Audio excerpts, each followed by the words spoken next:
તો રામ રામ બધાને, welcome to my new blog. તો સ્વાગત છે તમારું ફરી એકવાર મારા ન્યૂમાં.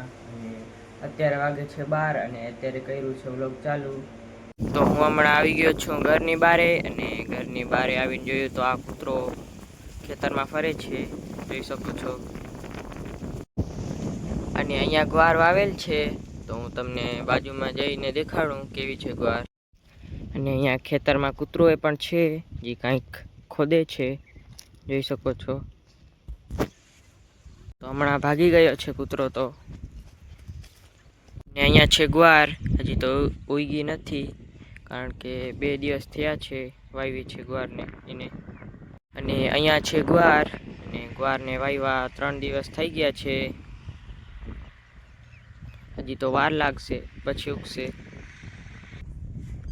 તો હું હમણાં આવી ગયો છું અમારા ખેતરમાં, ત્યાં છે વા, તો હું તમને વા દેખાડીશ. અહીંયા છે વા, અને વાની બાજુમાં જે ખડ હતો એ હળગાવી દીધો છે. અને અહીંયા છે વા, હું તમને બાજુમાં જઈને બતાડું. અને અહીંયા છે વા, જોઈ શકો છો.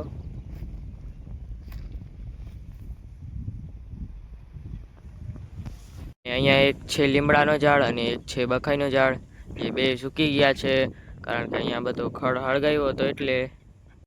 અને આ જગ્યાએ તો અમે કાંઈ નથી વાવ્યું. ને અહીંયા તો છે ગ્વાર, અહીંયા વાવી છે ગ્વાર. તો આ જગ્યાએ અમારે ભીંડા કરવાના છે.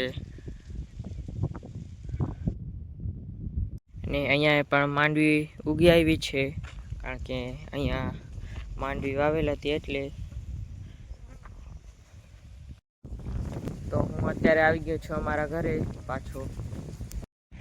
તો હું અત્યારે આવી ગયો છું મરચીમાં. અને આ છે મરચી, અને મરચીમાંથી ખડ કાઢ્યો છે અત્યારે બધો. અને આ છે વાંસનું ઝાડ, અને અહીંયા એક છે, ઘણા છે આ બાજુ તો. તો હું અત્યારે કરું છું મિની વ્લોગને એન્ડ, અને મિની વ્લોગ સારો લાગ્યો હોય તો લાઈક અને સબસ્ક્રાઈબ કરી દેજો.